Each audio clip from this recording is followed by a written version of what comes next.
Welcome, travelers. Hey, come in.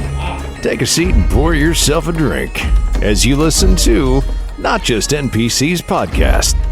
Here's your hosts, your guides, if you will, Krios and Sprocket. Welcome to Not Just NPCs podcasts. I am your host, Krios, joined always by my co-host, Sprocket. Hello. So today, we don't even know what we're going to talk about. We've been trying to discuss it here for like 10 minutes. And I think we'll start off with your idea of party size. Yeah, I was thinking about when we first got started, your original homebrew. The very first time we got together, we did virtual. So we did all virtual. We all did it over Discord with a few online things for rolling dice and maps and stuff like that. And what was our party size then? 4. It was four of us. Was there 5? I think originally it was 5. Yeah, because we lost 2 after the first session, and then we eventually brought 2 more in slowly, I think. Because it was the druid, it was me, druid, paladin, sorcerer, and then ranger. And the sorcerer and ranger dropped. No, so we had that one guy that tried to like OP everything. Oh yeah, he was the ranger, wasn't he? I don't remember what his character even was, to be honest. That was like 2 years ago. I know. I remember is every time there was combat, he left. He left combat.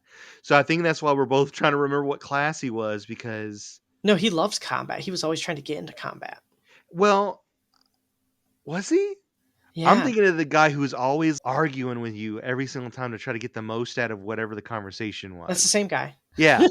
Yeah. Now we're talking about a guy instead of a party size. I know we are. I know we're getting off. He just didn't fit our group. I mean, he didn't. He was a great player. Don't get me wrong. He just didn't fit the rest of our party and how we wanted to play the game, which is why he didn't join us the second campaign around. He decided to drop out, and there's nothing wrong with that. No, not at all. I mean, when you're coming up with a party, you want to make sure you have the right players, that there's good cohesion there.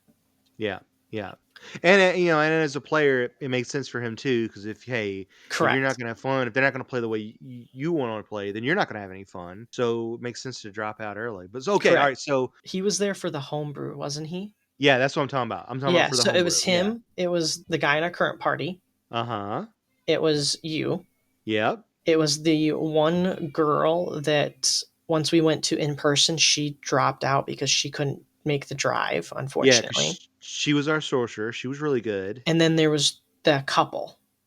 Yeah, who didn't last very long. No, so there were 6 total. I think we had 4 the entire time. Yeah. And 2 dropped, and we included 2 more. Yeah, it cycled through. Which something is why like that. It was between somewhere between 4 and 6. 4 at the minimum, 6 at the maximum at the time. I mean, so obviously too, and this is a whole other discussion that I'm not trying to get into. Making the statement. Yes, you are. Virtual, stop that. Virtual is obviously, even though I think it's awesome and it allows you to do a lot of things that play D&D with other people, other parts of the world, blah blah blah. That's very good, and I support it. But it's a different animal than being in person, right? It's totally different. Yes. Totally different, right? So it's still D&D, but it's a different experience. So how, as a DM, asking you as a DM, and I'll tell you my feelings as a player. How did you feel doing virtual? And again, this was, I think, a bigger challenge for you because this is also one of your biggest homebrews to do it. That was my first home. It was there you go. So it was your first, but how did it was my first actual campaign homebrew. Yeah, or a party of 4 rather. So how did it feel doing it virtual with 4 people? Because I know some of us also, especially Discord, it's easy to talk over one another in Discord. Yep. Versus in person, because you can obviously see the person, emoting and feeling, so you don't speak up. But over Discord, there's just silence, and all of a sudden 4 people are talking at once. So how did you feel with a 4-man party with your homebrew over virtual? And I have a follow-up question to this. So this is going to come from personal experience as well as hearing other DMs' experiences. Sure. What I found is virtual, a good number of party members is about 4. that's about the max you want to go, really. I mean, you can go more, of course. However, it just becomes too much to manage as far as people talking over each other and keeping everybody's characters' stories going as far as how they link to the campaign, yada, yada, yada. In person is much different because you're at the table together. You can see when someone's about to talk. There's just that different sense. And that's where you can easily run 4 to, I mean, look at Critical Role. They do 8 people. He is the DM of all DMs, pretty much. Yeah, yeah. But he knows what he's doing. He's had that experience. He can incorporate players' backstories into the campaign. And I think for me personally, my max would probably be 6. I don't know if I would want to go much bigger than that as far as consistently at the table. Now, every now and then add a 7th or 8th player just for like that session or 2. Oh, That's yeah, fine because you don't need to worry about their character backstory. How am I going to incorporate this into the homebrew that I've built? What's the NPC that's going to be part of their character's backstory that's in my story now? What's MacGuffin do they need to get? Yeah, all that kind of stuff. Yeah, which makes sense because, like you were saying too, so Critical Role is, I think they're a very unique gem too, because they always, not only is it also their full-time job to do this, they're always in person. They meet once a week. They're committed to 4 or 5 hours, however long the sessions run now a days. They're all freaking best friends, nearly family, so they don't mind doing that every single week and being stuck in a room on top of all the one shots they film. So I agree with you. I hear you. It feels like it's huge. I was gonna make a point to that, is that when I before COVID, unfortunately, closed the store, the game store I used to go into to do our Pathfinder campaign, among other board games we played, they had, of course, a room in the back, bunch of tables, right? And where you had, like us, a bunch of friends who got together to play tabletop RPGs. And then you actually had like this one guy, which I know you've kind of talked about this on a professional level. There's this one guy who actually stayed in the shop, and he basically put up a sheet. If you want to run a session with me, these are the times that I'm free. It's almost like you like hire him out without actually having to pay him money. He just loved doing it. And he always ran a session while we were doing our session. So I'm getting to a point, I swear. So across the room, we had this little round table, and across the room, there was this big like cafeteria table, and he sat at the end of it, as the GM does. And I promise you, he had almost 10 people at this table. Oh my gosh. And it was a massive party, and they're always talking. Was this just a one shot, or was this a whole campaign? The one that I'm specifically talking about, I'm going to say it was a campaign because it was always the same people coming back. Okay. The same Sunday we always ran it. Now I know he did, like I said, he did ultimately other things with smaller groups and stuff, but I just got to see this because he always ran that particular session when we were running our Pathfinder session. Okay. So I just saw it a lot. And don't get me wrong, some people did drop out, the group got smaller, that kind of stuff. And I always wondered, because like the first day, or the second day we saw him do this, we're like, hey, what's going on over here? Like, are you guys running like D&D? And that's when he explained, oh yeah, I run it for groups and this kind of stuff. And man, you have a massive group, because we were a group of 5. There's 5 of us. And we're like, you have a massive group. And he's like, oh yeah, these are people that join me, and like everything I explained to you just a second ago. Does that get overwhelming or whatever? And he's like, oh, I'm here every day, man. It's like, I love doing this. That's like out of the norm. To me, that's crazy. And throwing back to another friend of mine who does D&D occasionally, he's also, of course, their group actually hasn't come back together since the second session, but their group of friends all to get together, and it's about 8 of them. And from his experience, I'll tell you that he's bored to death when he goes, because it's hard to get a word in. And like you said, there's so many characters talking and explaining their stories, or trying to like put their personalities of their characters out there, that he barely gets to participate unless he's like very loud or overbearing, which he's not as a person or as a player. So for him, he just sits there and almost in a way kind of waits for his turn to speak, which doesn't happen very often with how many people there are. So he sits there on his phone or whatever in person. And then if they get online and do it online, he sits there and he plays WoW while he's waiting for his turn to do whatever. He's not even participating in the story or the RP that's at the all, problem with big groups, I think. Yeah, I think so too. You lose focus and you lose interest. Yeah, I Especially agree. combat when I have another Combat would be the hour till my worst. turn. I'm gonna Yeah. go walk away. Yeah, I mean, especially if you didn't have a lot to do that turn, because maybe you're setting up for something, and Yep. then you're like, "Alright, well, I did this." And then you come Well, back the next round, it's like, alright. "Oh, well, everyone died already." Well, I didn't do Yeah, anything. right. Yeah. 4 of the party died, and now I can't do whatever I was setting up. Well, here we go. That Yeah, was kinda 10, what I was thinking too. that's way too many, I It think. was crazy. It was crazy to me I to mean, see it. is different style campaigns too. You have Sure. your typical like story campaign that you can run, as well as an episodic campaign Yeah, where yeah, it's basically, hey, we're just gonna play. It's basically like a one shot every time, but it's like the yeah. same setting. One idea that I have for an episodic one that eventually maybe in the future I might run just to play just because I like playing for fun and being like, hey, I can do this. It's going to be online. It's going to be 4 people. First 4 to sign up this week. We'll run it. Here's the schedule for like the next 2 months or whatever. Anyways, it was going to be basically this big room with a bunch of different either like doors or portals, however you want it to be. And each one leads to a different place. So like Yeah. one might lead to Eberron, one might lead to Barovia, one might lead to this place or that place. And basically just say like, okay, here is your party, whoever is there that night. You guys have known each other because you're in this faction or this group that you do these things all the time. So you don't need a character backstory really. I mean, a little bit of one, obviously, but there's no incorporating it into the story. And you just go on an adventure. It's just basically just a one shot. And it's an It's pretty cool. episodic campaign where you just get to keep playing the same character, and eventually maybe you'll level up like, oh hey, make this, I guess, one shot or this episode is going to be a level 4 episode, so make your characters level 4 this time around. Oh, this one we're going to do level 20, and it's just Yeah. one level 20, basically one shot, but it's the same characters doing things, evolving, things like that. But yeah, that was one idea That's a that really I cool had for an idea. episodic one. And I think in that Yeah. scenario, you could do a little bit bigger of a party because people Sure. can come and go. It just might be different each time, which is fine. That's what Yeah. that style is meant for. Online, I can't do more than 4 online. That's Yeah, sure. just because of the talking over people. Now, one Yeah. thing that we recently just got back into Curse of Strahd, and we had one player who couldn't make it, and we video called them in. And I was planning on doing this even before we even had to video call her in. Mhm.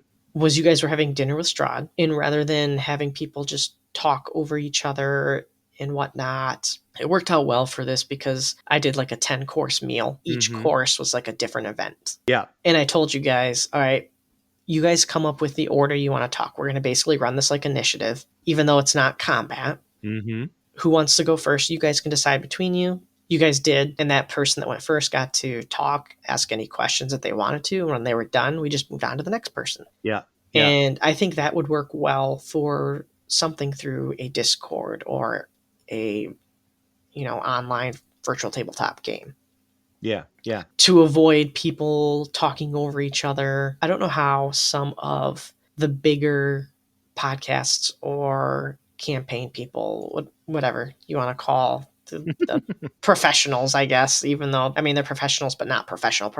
They're no Matthew Yeah. Mercer. Yeah. I've seen some like online campaigns where they never talk over each other, but it doesn't Yeah. seem like they have any order of talking either. So Yeah, right. that could just be that they've been together so long they know. Yeah. Well, I was gonna say, I think it's like experience, because I'm sure, like, and this probably shows our inexperience with doing it online more, because we obviously neither one Mhm. of us has. That was my first. Well, that was my second, but my first one was only a one shot, so I don't really Yeah, know. first campaign. But yeah, that was our first campaign doing it that way. If you're someone who lives far away or can't get out of the house very often for whatever reason, and you do most of your D&D or any role play, not just D&D, right, through Discord, there probably is some sort of natural ebb and flow that you get used to. That you do. For us, at least even with pulling people that we did know that I assumed specifically hunted for groups through Discord, felt like we were always, and not in a rude way or even in a mean way, just there always seemed to be someone would start talking at the same Mhm. time someone else would, and then you'd have to stop and it'd be that awkward,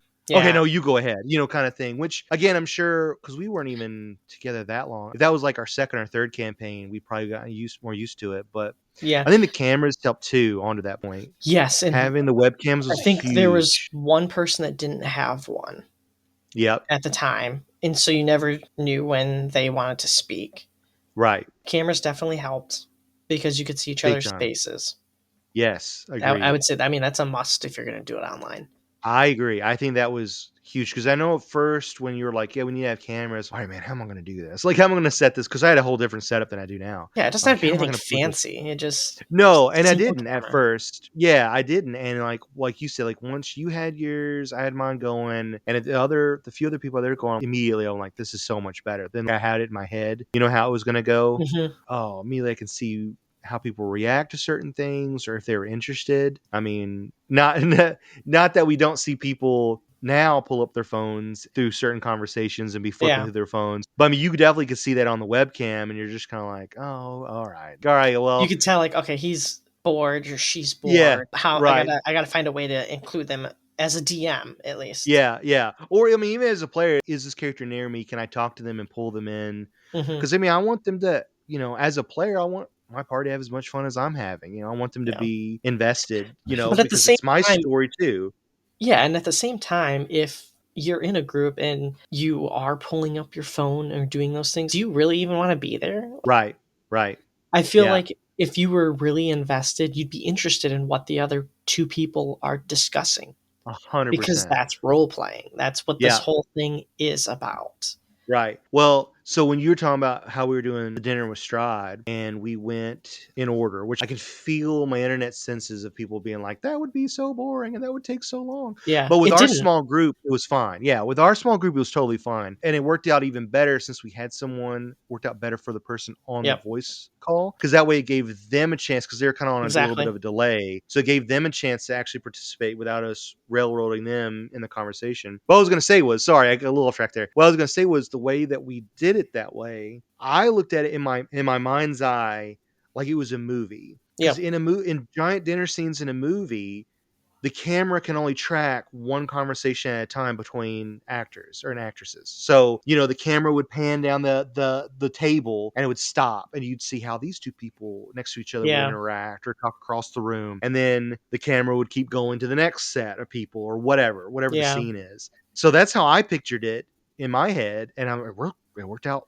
I mean, obviously perfectly. I mean, especially once Strahd got involved and obviously he wanted to talk directly to each character because he was trying to make a point, whatever he was saying. Just, it was very natural. I feel like it was very natural. It didn't feel forced, I guess. No, I didn't think so either. I don't even think we noticed we were even doing it anymore at one point. Yeah, right, exactly. Yeah, we just already knew who was going to say next once, all right, I'm done. And you just knew who the next person was going to go. All right, so rewind. Have you said your second follow-up question yet? No, I haven't. That's exactly what I'm getting to. All right, good throwback. So rewind. So my second question is, obviously you kind of answered a part of it in the first thing, which I kind of figured you would. So you like parties of 4 is your peak party getting together. As far as online goes, yes.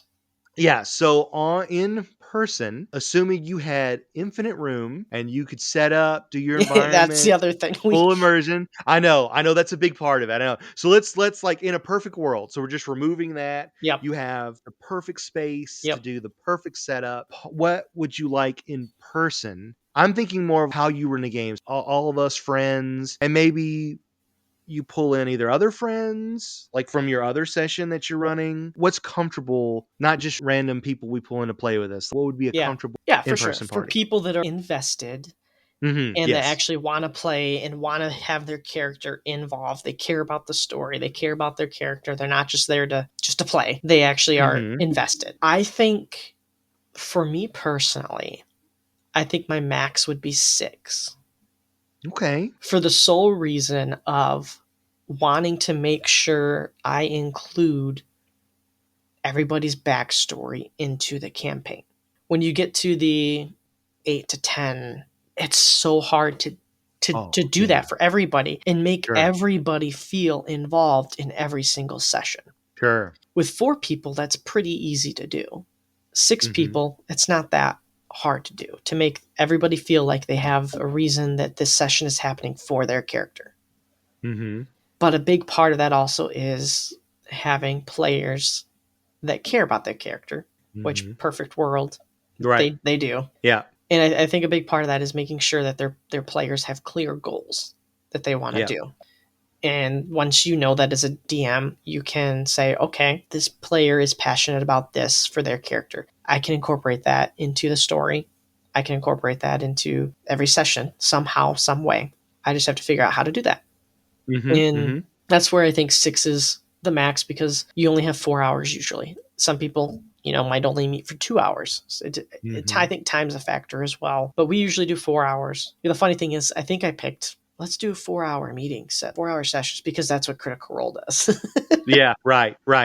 Yeah. Who's to say we can't do 5 or 6 or 2? Yeah, if everyone's out, because I mean, you're not wrong. I mean, there's definitely some sessions. I mean, obviously, not all sessions are created equally, right? Yeah, and that's as much as on us as it is on anybody else, right, in the game. So I say us as in the players. So there are some sessions. Oh man, we've hit 4 hours. We're like, are you serious? Oh What? yeah. No, man, Thought we we got to just go like started. another hour. Like we ain't done. No, we got to cut it off. People have got schedule restraints, which is fine, right? Being an adult. But it's like, why not? Who's not to say you can't kind of do like the old school sleepover setup? Like just have everyone come over. Hey man, bring your snacks, bring your drinks, We did bring your that. Adderall. We're staying up all night. We D&D and We did that, not as in we, as in me and you. However, me and my other group that I meet with, we took a whole weekend. I remember I told you about this. It was last year in like the fall or whatever. Yeah. We took from a Friday night, 6 o'clock, to a Sunday morning at like 11 is when we had to be out. We rented this cottage on a lake. Somebody knew somebody that, it was super cheap for us to get on or whatever. Yeah. We brought food and we made food the whole week and just spent time playing. All we did was play D&D. So we did a one shot on Friday night. We did a one shot on Saturday morning, a one shot Saturday night, and a one shot. No, and that was it, because then Sunday we had to pack up and get out of there. Yeah, which makes sense. So we did three. Basically, we did 3 one-shots, and we had cool. somebody different each time DMing. Yeah. So I got to play in 2, and then I did one of them. It helped me do a homebrew. This will take about 4 hours to get through. No, we did that in like 5 or 6 hours. We replayed that, and none of us cared because we didn't have anything else to do. In my mind, I'm like, man, I got to wrap this up. We're almost at 5-hour mark, and in my mind, I'm like, okay, we have to finish. Hey guys, are you okay with keeping going? And we're like, yeah, let's keep going. Okay. And we did. And it was fine. And it was fun. It was a blast. And we talked about doing it again this year at some point. Absolutely. Like doing it again, making it a yearly thing. I love that. That's so cool. Yeah, it was a lot of fun. Yeah. That's awesome. Especially because I got to play and not just DM. Granted, I prefer DMing because that's just how my brain is wired. Yeah. It's the control aspect.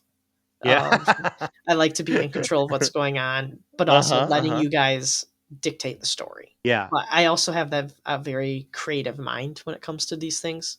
Yeah. And so that's where I like to world build. I like to create things. Yep. And as a player, you basically create your character backstory. You're done. And then you just play. Yeah. And you're not constantly creating as you are playing. Right. In a way. Yeah. I must say, for me as a player, once I get into the world, it's about, I think of it, and I think I've said this before. It's almost like acting. So when I get in there, I'm almost like an actor and a writer at the same time in my own head, because I want to act my character. So I don't want to act like Sprocket. I want to act like whatever my character I've created is. So I want to make sure I get that attitude across, or not attitude, or whatever, like you said, like goals and that kind of thing. But also I want to grow that character with whatever situation we're in, which actually, as a player, having too many people in the party versus having a small party, if your party is too small, sometimes I feel like, this is just me needing to grow too as a player, I feel like it gets hard to try to bounce off my fellow players character wise, and try to pull out, from them, hey, what's your character like? What's your attitude? How do you feel about this? And then that gives me something then to bounce my character off of, to reflect back for character growth. Because that's the whole bottom line I'm trying to get here, is I really care about how is my character from the beginning of the campaign, not just story-wise, right? Because that clearly has a massive impact on them. I almost expect that to happen. That's just natural. But how do I advance my character personally from session 1 to end of campaign? Yeah, how did my not character stat grow? wise, but Right. personality wise. Yeah, I'm not talking about on paper at all. I'm talking about purely by how did their personality grow? Were they meaner? Were they scar? How did my relationships grow? Is this character closer? And I don't mean like romance wise. I mean, like, was this character more like a best friend to this character by the end? Was I kind of like, by the end of the day, I don't really care if XYZ in my party died. Would that be his, my character's response to another character? To me, I try to think about that as well as, what's happening. Obviously, I don't want to just think about that because then I'll lose track of the story, which is obviously no good. So if you have too small of a party, I think it makes things hard. Again, for me, it makes things hard for each player to bounce off each other. But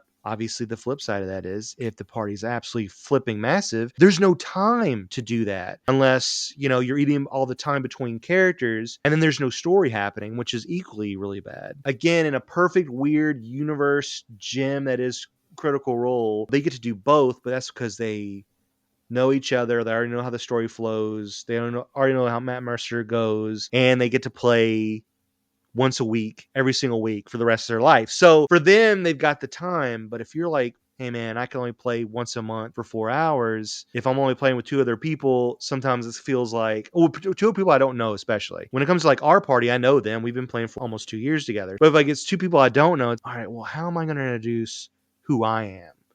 And how do I make that seem important to the story to make it fun for our party? Because if we're just like, hey, I'm a barbarian, I like to get mad and hit stuff with a stick, that's so generic and cookie cutter. Yeah. Ooh, boy, you picked the most generic thing you can. Cool, Conan. Thanks for showing up. Which, as a new player, is what you're probably going to end up doing.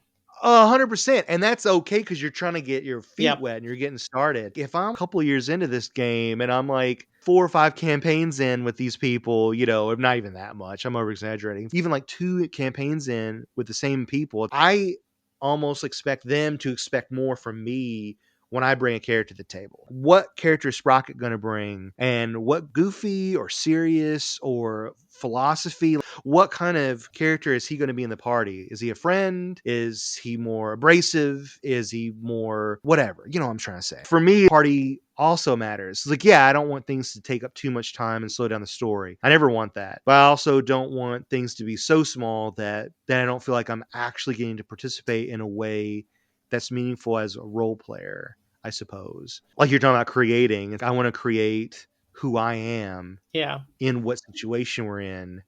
And I feel like my party, because I'm not playing a solo game. I never look at it that way. I'm always a co-op player. Yes, I don't play rogues ever. So there you go. So I always look at myself as a co-op player no matter what I play. Therefore, I truly care about what they're doing and how they're reacting. I think that party size and whether it's virtual versus, reality or in reality, good Lord, in person is actually really interesting. Yeah. And can really impact how it's done. Yeah, I got 4 things to ask you. Okay. Yes, I did rant. I'm sorry. I was taking notes because otherwise I would forget. One of them I had forgotten, and and then I remembered it like 20 minutes later. Okay. Not 20 minutes, but as far as the size of your group goes, it also comes down to what kind of style do you want? Do you want a style where you want to get to know each other's characters and get to know the party in personal ways? Or do you not care about that and you're more there just to play, go into combat, kill things? So I think the style matters. I think size matters when it comes to style. Because if you want a style where everyone is getting to know each other's characters on a personal level, having a bigger group is going to be a lot harder. Critical Role does it really well. Probably everybody listening to this is not a professional. I have a lot to learn and do. Yeah, so I think style definitely matters as far as group size goes as well. Another thing, you talked about evolving your character's personality and stuff, and how not just stats on paper, but evolving as a person in the game. One thing that I saw Matthew Mercer do on Critical Role was, I want to say it was Sam's character. He told him, he's like, okay, I need you to change your alignment to this now because of the choices and decisions he was making throughout the game. And that makes total sense because he was no longer playing this character, let's say, of a neutral alignment. He was becoming more lawful or more chaotic now.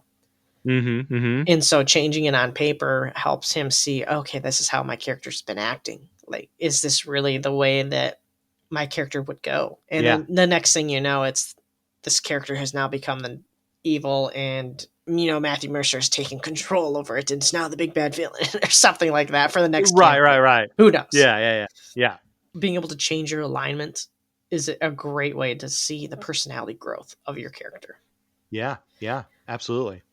So, and another thing that stuck out, because I just recently watched a YouTube video on it yesterday, the NPCs you guys come across, growing them personally, even as a DM, not just having this stagnant character that this is how they are. If they've joined your guys' party, or if you come across them a lot, based on the decisions you guys make and how close they are with you, how does that impact that character personally? Do they decide that, oh, hey, I'm really for your group now, my moral beliefs have changed, and so they're more likely to side with you, or that's against their moral beliefs, so this NPC has now become an enemy rather than a friend all of a sudden.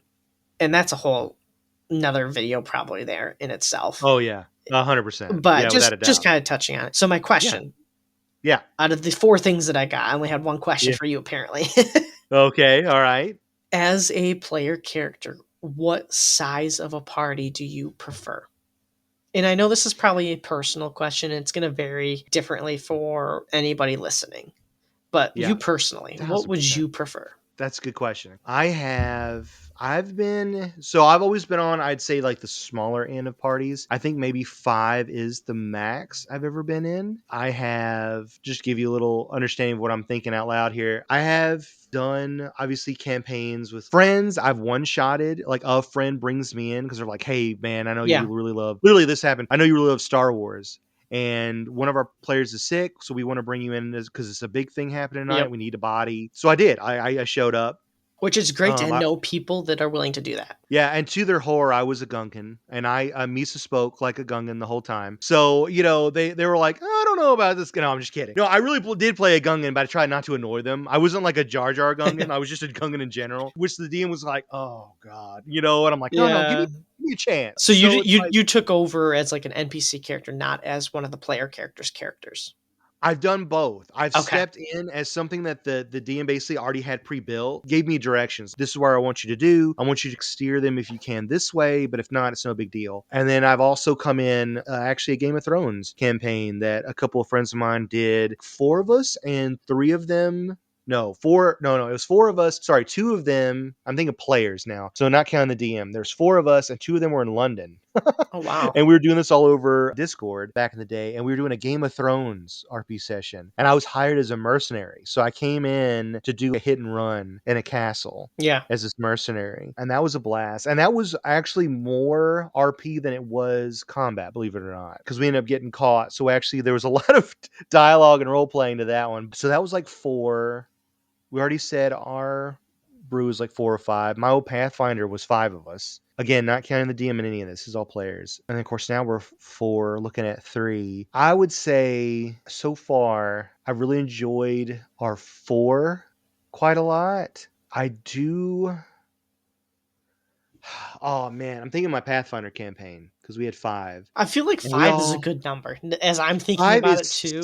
Such a solid number, yeah, because I was thinking like each of the character and each of the players, and even one guy wasn't very talkative, and I felt like we all had this before COVID ended up unfortunately stopping the campaign. We were actually base building, so we actually were far enough in the campaign that we actually decided we were going to become like a full-blown hero mercenary group. Yep.